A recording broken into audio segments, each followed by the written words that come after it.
kong magsalita. Parang gusto kong sabihin ganito, umiiyak ka ngayon? Siya naman ang paiiyakin mo pagdating ng panahon. O, di ba? Tawa ng tawa mga bitter. Kampi-kampi na. Ang tindi nung pangako, kailanman, not even once, kailanman, hindi kita pagtataksilan. Lalaki, kaya mo yon? Come on. Kahit isang beses, hindi ka titingin dun sa babae. Ako nga, kung minsan tumitingin, ikaw pa. Ano? Kaya mo? Kahit minsan hindi? O babae? Kahit minsan, in any forms of unfaithfulness, hindi mo magagawa kahit sa isip at sa puso mo?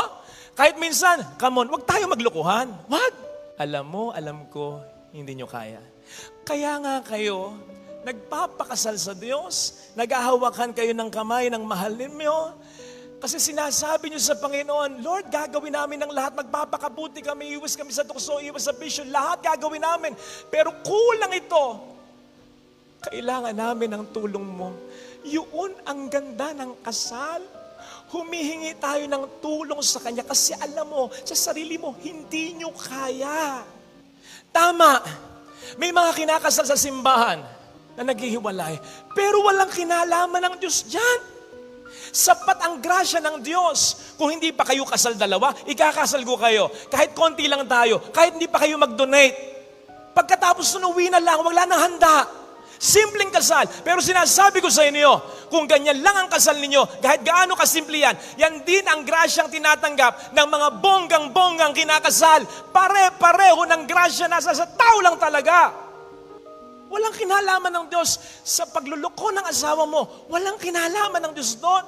Ang kagandahan ng kasal ay nakasalalay sa Diyos. Mas pinagaganda lang kung nakikikooperate ang tao. So pwede ba, wag nating gawing pangit ang kasal na sa totoo lang ay maganda. At wag nating pilit na gawing maganda ang pangit talaga, ang diborsyo. Okay, pwede mo sabihin, Father, mas maganda ang kalagayan ko ngayon kaysa sa dating asawa ko noon. Kasi ang naisip mo yung pagluloko niya. Kung paano hindi nag-work yung relasyon yung dalawa. Eh, paano kung nag-work? Paano kung hindi siya nagloko? Paano kung everything went on very smooth? Kaya hindi mo pwedeng ikumpara. At hindi lahat ng nakikipaghiwalay, nagiging maganda rin ang buhay tulad mo.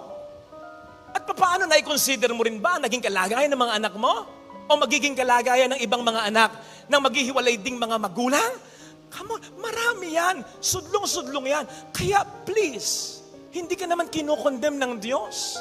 Kahit mamatay ka na hindi ka kasal sa iyong kinakasama, basta't ikay naging mabuting tao talaga, I don't think na ikokondem ka ng Diyos. Pero, huwag mong papakailaman ang kanyang utos. Ibang usapan yon.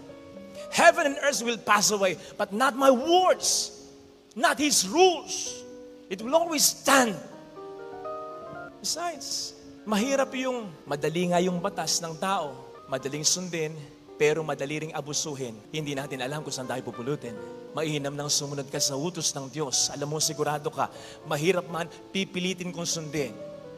Alam niyang makabubuti para sa amin. Kung mag-fail man along the way, siya pa rin naman ang asahan kong kakalinga sa akin. Maganda ang kasal, wag na wag nating papangitin anuman ang maging karanasan natin.